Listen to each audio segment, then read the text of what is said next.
And God said to me, I'm going to test you to know why you love me. And that test, some people will die. And I said to God, let everybody die, but don't let my wife be amongst them. I have a traveling ministry. She's the pillar of the family and the ministry. If you remove her, everything will collapse. I begged God to change that proposal. He refused. So on the 12th day of September 1985, 5 a.m., armed robbers came to my office, removed every equipment, every furniture in the office.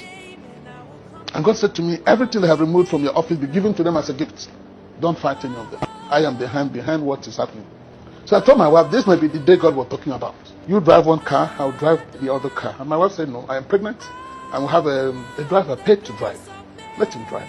The driver drove into a river on my way to my village. And the car somersaulted in the air and went into the river with the roof and the 4 tires up. With my 2 children in that car and my 2 cousins also. When I dived in to bring the children out, my wife also dived in. She doesn't know how to swim. As she was drowning, she had sunk 6 times, leaving only 1 more time.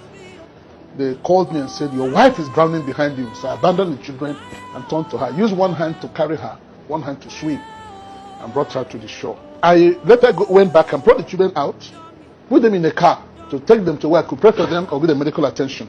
A car from the opposite direction drove into the car I was driving. The bumper flew out. The bonnet flew out. A young man who came in a bus stopped and said to me, Reverend, the bus that carries your musicians caught fire, but I'm not sure how many are alive. The same day. I remember God said to me, on that day I will not answer your prayer. I want to test you. So I said to my wife, there's nothing we can do. God had already overruled, so let's go. But the next morning I went to preach. Reverend Obase, an in-law to Dr. Wakama. I didn't know how he got to the church. He said, you're not emotionally fit to pray or preach that morning. And I told him, you're wrong, sir. Every one of us will go over to the other side of life.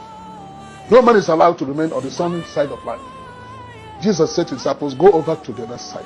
And they ran into the storm. Not because they committed fornication or the stone. No. It is the way God runs this life. That a day will come to every one of us, where midday will become midnight, where health will collapse, where marriage will collapse. But you must learn how to say what Job said. Job said, he who gave has taken. Glory be to his name. He said, I went to the left-hand side where I used to see him God. He was not there. I turned to the right, he was not there. But he knows the way that I now take.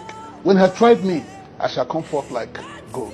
In 1986, while I was preparing for Greater Ibadan for Christ Crusade with 6,000 first choir, God said to me, for handling that accident well, I'll now give you an anointing that will attract 100 angels to go wherever you go. And whatever you open your mouth to say, I shall do it.